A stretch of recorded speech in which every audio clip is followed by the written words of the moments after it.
Jadi dengan kata lain, ketika mereka hire Joshua Leach, Joshua Himes ini lebih banyak waktu lagi untuk dia boleh keluar negara-negara bagian yang lain di Amerika Serikat, di kota-kota besar yang lain, untuk mengabarkan konsep kedatangan Tuhan yang kedua kali di tahun 1843 di samping William Miller. Jadi kita lihat semangat dedikasi yang di dalam diri Joshua Himes, di mana dia rela melakukan apa saja untuk menyatakan bahwa Yesus tidak lama lagi akan datang. Himes sementara itu tidak puas hanya dengan menyebarkan pesan kedatangan melalui publikasi saja. Himes yang dinamis memprakarsai konferensi umum umat Kristen pertama yang mengharapkan kedatangan pada Oktober 1840.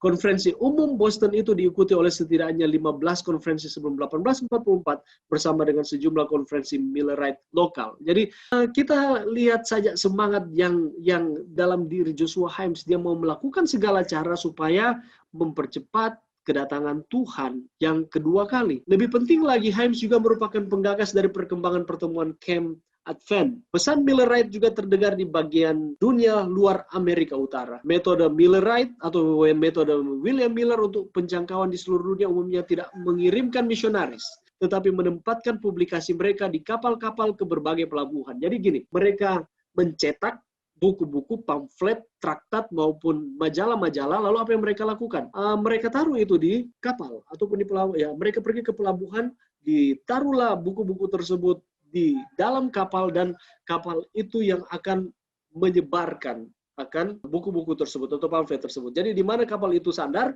di situ buku-buku tersebut akan disebarkan. Begitu pula ketika kapal itu pergi ke tempat yang lain, buku-buku tersebut juga akan dibawa di tempat tersebut dan akan disebarkan. Inilah metode yang digunakan oleh William Miller dan kawan-kawan untuk memperluas akan kebenaran atau menyebarkan akan berita mengenai kedatangan Tuhan yang kedua kali akan terjadi di 1843. Dengan demikian, pada musim panas 1842, Himes dapat menulis bahwa publikasi Millerite telah dikirim ke semua stasiun misionaris yang kita ketahui di dunia pada waktu itu. Kita lihat bagaimana usaha yang dilakukan oleh Joshua Himes membuahkan hasil, di mana sebelum 1843 buku-buku kebenaran mengenai kedatangan Tuhan pada kali yang kedua sudah disebarluaskan ke seluruh dunia. Di bawah bimbingan Himes, pesan kedatangan membuat dampak yang signifikan di Amerika Utara, dan setidaknya didengar melalui kota-kota yang dicetak dan dibagikan di bagian lain melalui kota-kota yang diberikan buku-buku yang dicetak dan dibagikan di bagian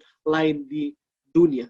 Namun kesuksesan itu berjumpa dengan perlawanan di antara gereja-gereja ketika tindakan tersebut mendapatkan reaksi yang tak terhindarkan. Jadi kita akan lihat nanti berikut di pertemuan yang akan datang, kita akan melihat ternyata ada juga yang tidak menyetujuinya. Ada juga yang menentang akan metode yang digunakan oleh William Miller, Joshua Himes ini mengenai percetakan ini. Dan juga pastinya metode mengenai kedatangan Tuhan pada kali yang kedua di 1843. Apa pelajaran bagi kita? Ketika kita mempelajari akan kehidupan dari Joshua Himes ini, semangatnya kita dapat melihat bahwa kita juga harus memiliki akan semangat seperti ini untuk menyampaikan firman di mana saja kita berada. Tetapi ingat, sama seperti dengan mereka ini, ada juga pertentangan. Ketika mereka menyampaikan akan kebenaran, ada juga yang tidak menerima, bahkan ada yang menolak. Demikian pula dengan kita.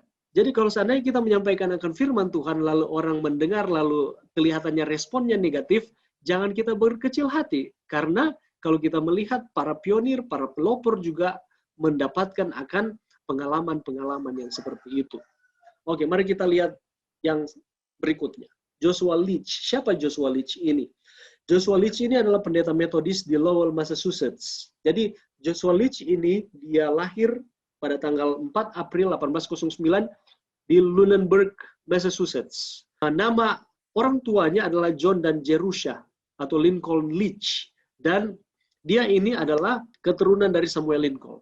Di tahun 1838, Joshua Leach ini diajak oleh seorang temannya untuk membaca tulisan-tulisan dari William Miller. Pada waktu dia diajak untuk membaca tulisan-tulisan dari William Miller mengenai kedatangan Tuhan yang akan terjadi di 1843 dan konsep mengenai premilenialisme, dia ada penolakan. Joshua Leach ini pada awalnya dia ragu mengenai konsep kedatangan dari William Miller ini. Tetapi oleh karena ajakan dari temannya ini, dia mencoba untuk mempelajari, dia mencoba untuk membaca, istilahnya iseng-iseng, dia membaca, tetapi setelah dia membaca, Dia katakan ini Alkitabiah, karena dia juga ini adalah pendeta. Jadi pada waktu pertama dia menolak prediksi dari William Miller bahwa kedatangan Tuhan yang kedua kali itu akan terjadi di 1843, tetapi after reading atau setelah dia membaca, dia mengganti akan pola pikirnya dan dia justru menjadi pengikut dari William Miller. Dia bertanggung jawab untuk mengundang akan Charles Fitch ini untuk berpikir kembali penolakan terhadap ajaran dari William Miller. Jadi Joshua Leach, Charles Fitch, mereka pada awalnya mereka tidak terlalu yakin dengan konsep kedatangan Tuhan, prediksi kedatangan Tuhan pada kali yang kedua yang akan terjadi di 1843 oleh William Miller, tetapi pada akhirnya mereka belajar. Leach belajar atas undangan temannya, dan Charles Fitch juga dia berpikir kembali terhadap ajaran William Miller, bahwa ajaran William Miller ini adalah benar oleh karena undangan dari Joshua Leach. Nah, pada akhirnya Charles Fitch ini menjadi pengkhotbah yang terkenal, salah satu pengkhotbah yang terkenal yang ada di dalam pergerakan William Miller.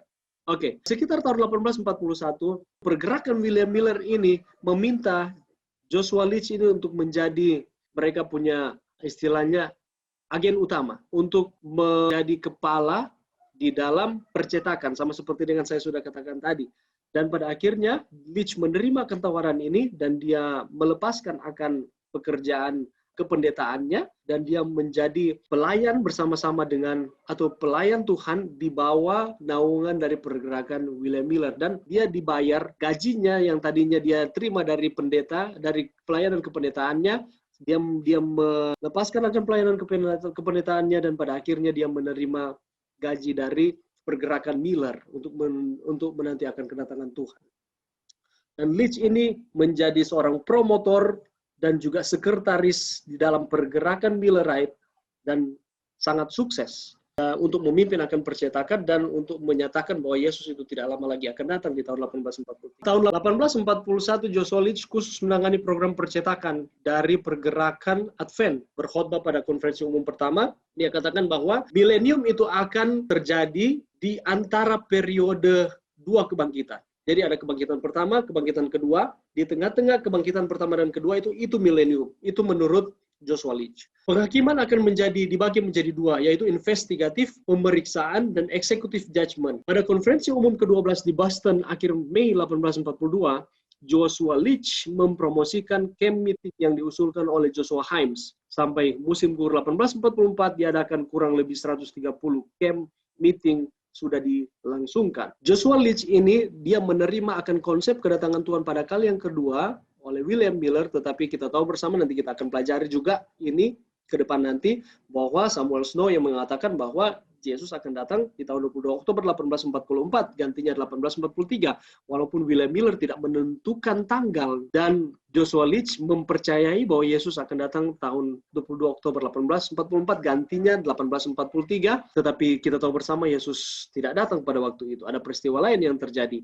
Dan pada akhirnya Leach meninggal di tahun 1886, bulan Januari, tanggal 31. Itu Joshua Leach. Mari kita lihat yang berikutnya. Charles Fitch. Siapa Charles Fitch ini? Charles Fitch adalah berasal dari denominasi kongregasionalis. Selama tahun-tahun awal di dalam pelayanannya di tahun 1830-an, dia bekerja bersama-sama dengan seorang evangelis yang sangat terkenal pada waktu itu, Charles Finney.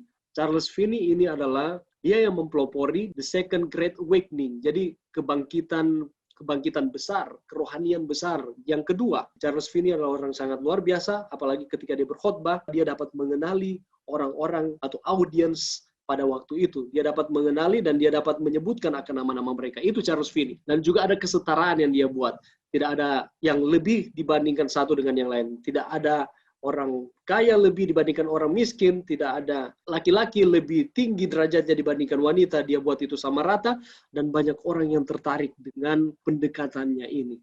Di tahun 1838, dia atau Charles Fitch ini, dia menemukan beberapa kopi dari khotbah-khotbah dari William Miller. Pada akhirnya dia menerima itu. Tetapi sayangnya ketika dia mempelajari konsep kedatangan Tuhan dan dia mengatakan ini benar, dia mau membagikan itu kepada teman-temannya, dia ditolak. Teman-temannya malah menertawakan dia. Teman-temannya tidak mempercaya akan konsep kedatangan Tuhan di 1843. Dan pada akhirnya dia menyerah dengan itu. Dia mengatakan, oke, saya tahu ini kelihatannya benar, tetapi lebih baik saya tidak mengkhotbahkan itu daripada saya harus kehilangan teman-teman saya. Dan dia tidak mau mengkhotbahkan ataupun mempercayai akan konsep kedatangan Tuhan menurut William Miller. 3 tahun kemudian setelah dia bertemu dengan Joshua Leach, sama seperti dengan tadi pengalaman dari Joshua Leach bertemu dengan Charles Fitch ini, pada akhirnya dia secara terbuka dia menerima pergerakan dari Miller dan dia menjadi salah satu pembicara yang handal yang dimiliki oleh pergerakan dari Miller ini. Sementara katanya pusat dari pergerakan Miller ini ada di New England, Charles Fitch ini fokusnya adalah di Ohio, Michigan, dan Western New York. Dia sangat bersemangat, sangat energetik pula sama seperti dengan Joshua Himes, oleh karena dia mau mengabarkan kepada semua orang bahwa Tuhan tidak lama lagi akan datang. Hal-hal yang dikhotbahkan oleh Miller dan pengikutnya di sekitar tahun 1843 secara langsung bertentangan dengan ajaran Protestan tentang kedatangan Kristus setelah milenium. Sebenarnya Miller tidak pernah berencana mendirikan gereja baru, tetapi gereja-gereja yang sudah mapan mengatakan dia mengganggu ketentraman gereja-gereja tersebut. Tahun 1843, orang-orang yang mengikuti ajaran Miller dipecat dari gereja-gereja mereka. Charles Fitch adalah orang pertama yang mengkhotbahkan pekabaran malaikat kedua mengenai keluar dari Babel. Hasilnya, oleh karena Charles Fitch ini mengkhotbahkan Wahyu 14 ayat 8 harus keluar dari Babel, kejatuhan Babylon ini, hasilnya ada 50-100 ribu orang yang tinggalkan gereja. Nah, setelah kekecewaan yang terjadi di tahun 1843 bahwa Yesus katanya mau datang di 1843, tetapi Yesus tidak datang. Dia mempercayai apa yang Samuel Snow katakan bahwa Yesus akan datang 22 Oktober 1844. Itulah sebabnya Fitch ini dia berkeliling, dia pergi kemana saja, terlebih khusus di bagian timur, untuk menyampaikan pekabaran mengenai kedatangan Tuhan yang kedua kali ini. Di tahun 1844 bulan Agustus, Samuel Snow ini memberikan suatu pandangan yang baru kepada pergerakan dari Miller dengan menyatakan bahwa Yesus akan datang pada bulan Oktober 1844, 22 Oktober. Itulah sebabnya tadi saya sudah katakan bahwa Charles Fitch menerima akan konsep kedatangan Tuhan, bahwa Yesus tidak datang di 1843, tetapi Yesus datang di 1844 bulan Oktober tanggal 22. Itulah sebabnya Charles Fitch melanjutkan untuk berkhotbah dan juga dia membaptiskan. Dan oleh karena semangatnya yang luar biasa ini, Charles Fitch ini meninggal di usianya yang ke-39 tahun. Oleh karena walaupun di musim dingin, di cuaca yang sangat dingin, oleh karena semangat bahwa Yesus tidak lama lagi akan datang, dia harus membaptis, dia turun ke sungai, dia masuk ke dalam air, dan dia membaptis begitu banyak orang. Dan pada akhirnya, dia meninggal di tahun 1844. Bulan Oktober tanggal 14, hanya 8 hari sebelum prediksi mereka bahwa Yesus akan datang pada kali yang kedua di tanggal 22.